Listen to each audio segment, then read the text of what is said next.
Welcome to our jiu-jitsu channel. I try not to die. Hey guys, it's Fallon. He just woke up, so he's not very talkative, but I bribed him with breakfast, so he is showing a position today. And Bobby! See, just a little delayed reaction. And today, I believe we're gonna show the bow and arrow. We had a lot of requests on the comments of our last YouTube channel, so I think that's what we got in the works today. Oh no. Whoa! Blooper! No one will know, but we will. Hi, you're a new Morning. Wait, a new Mine is on the right. Yours is on the left. Which way are you supposed to be? I don't know. Hi guys, it's the Fratones. Today we're going to be showing one of my personal favorites, the bow and arrow. I'm Legolas. Hey guys, let's get to it. 1, 2, 3. Alright guys, so today we're going to be showing some back attacks that you can do. We had a lot of questions on that. So first thing I just want to go over is how to actually control someone once you've actually taken their back. So you always want to be here gluing your chest to your opponent's back. You always have one arm over the shoulder and you always have one arm underneath the armpit, okay? The arm that's over the shoulder, that's always going to be your choke hand. So that's the most important hand, all right? So the way that we like to grab here is called the seatbelt grip. I can either use a gable grip to hold the seatbelt grip, and the reason it's called the seatbelt is obviously, right, it's going diagonal across your body and torso, just like a seatbelt in a car.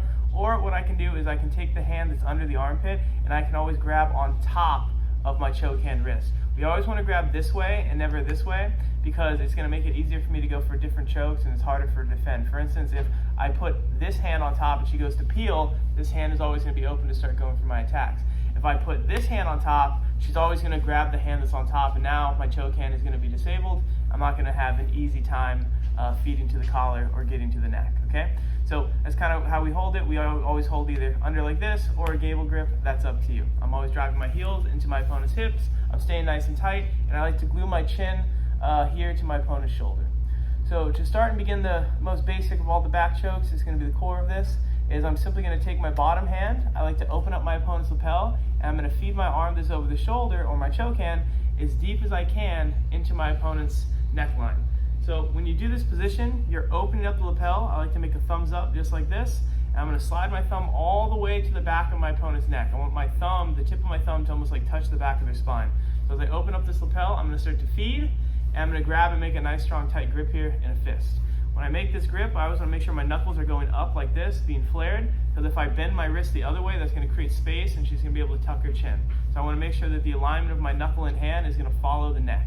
So I open, thumb goes on the inside, four fingers on the outside. I'm going to grab and make a nice strong tight grip, and I can always use my bottom hand to adjust and make my top hand a lot tighter. So for instance, if I could only get my grip down here, I can take my bottom hand, I use it like a rope and a pulley system to start feeding, and get the choke as tight as I possibly can, okay? Once I have this choke in and I'm nice and happy with my secure grip, I'm going to make sure that I take my other hand and I'm going to come over to the other side. All right, so I'm going from here to here, and I'm going to keep it kind of even here at the chest line.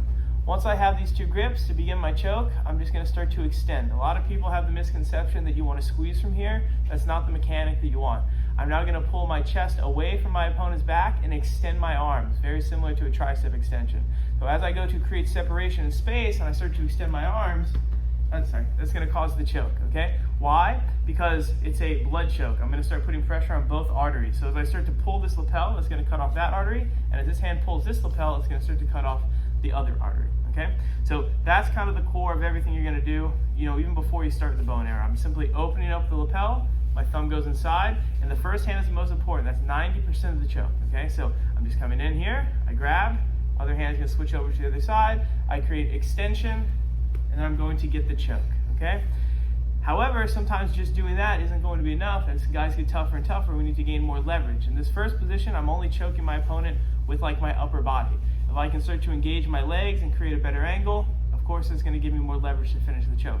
So what I do is once I get this grip with my choke hand, I like to take my left hand or my hand that's underneath the armpit, and you can simply place it here on the floor. The reason we want to place it on the floor is so we can shift out to the side.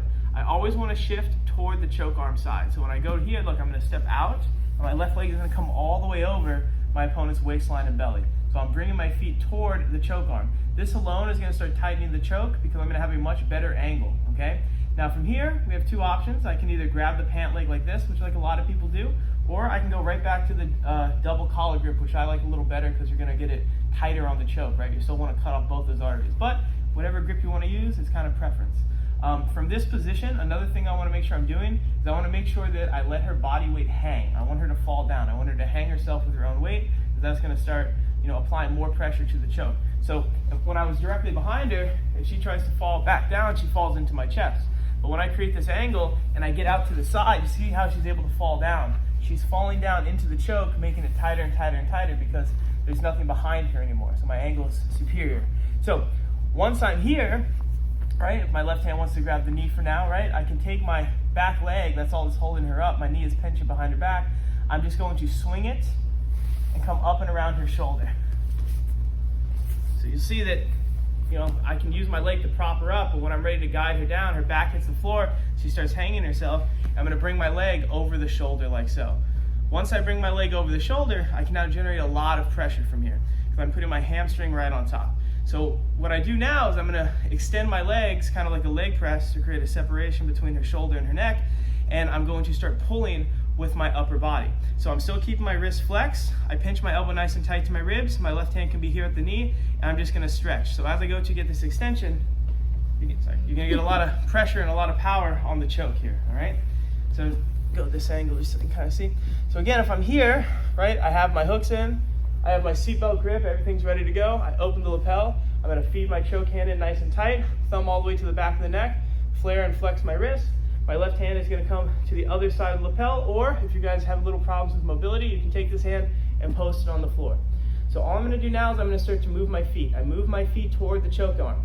So my right foot comes out, my left foot comes all the way over, and I'm gonna cover the belly. Never keep this foot stuck in the leg, because you're not gonna be able to finish properly. So I bring it all the way outside, and I'm kind of hooking the leg here with my toes. You see that I keep her back propped up with my knee, and now my chest is glued to her shoulder. My left hand is gonna grab the knee, and I'm going to let my leg fall and circle, bringing her back to the floor, and I throw my leg and my knee over the shoulder. From here, I can lock my legs if I want, right? I can do many different types of control, but all we have to do to get the finishing mechanic is stretch our legs and pull. So when I'm pulling, I pretend there's like a bar going across my chest, and I'm pulling it straight back. Like I want to bend the bar with my chest. So my left hand pulls the leg, my right hand and elbow pulls straight back to create the pressure that's on the neck. So that's why it's called a bow and arrow choke, because you're kind of bending her like a bow. Kind of looks very similar to a bow and arrow. So once I'm here, it's all about creating that angle. Again, if I stay straight behind my opponent, I don't have as much leverage. I can't get as much extension. So I'm just opening the lapel, thumb goes on the inside, four fingers on the outside, I grab. If I want to go for my first choke, I can. If it's not there, I plant my hand on the floor, I step out, I swing my leg around, I glue my chest to my opponent's shoulder, and I keep her propped up with the back of my knee. Left hand goes to my opponent's knee, I'm gonna let them fall. As they fall, I swing my leg over. I don't just swing my leg over now, because look, her shoulder's too high. I have to bring the level of her shoulder down low, so it's easier for me to get my leg over the shoulder, because if you're not the most flexible person, you're gonna have to use that angle. So it's all about angles to get here. From here, I have my position. You can either cross your ankles to control, or keep them separate and begin the stretch. So I'm just going to extend and pull. And then you're always gonna have a nice strong bow and arrow choke. And always make sure your elbows are glued to your ribs so they can't pop their head out. That's a bow and arrow choke. 1, 2, 3, hooks!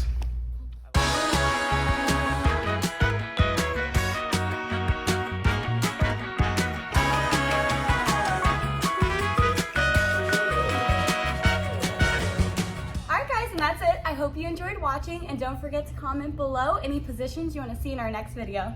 And don't forget to tap that like and subscribe button. See you next time. Hosts!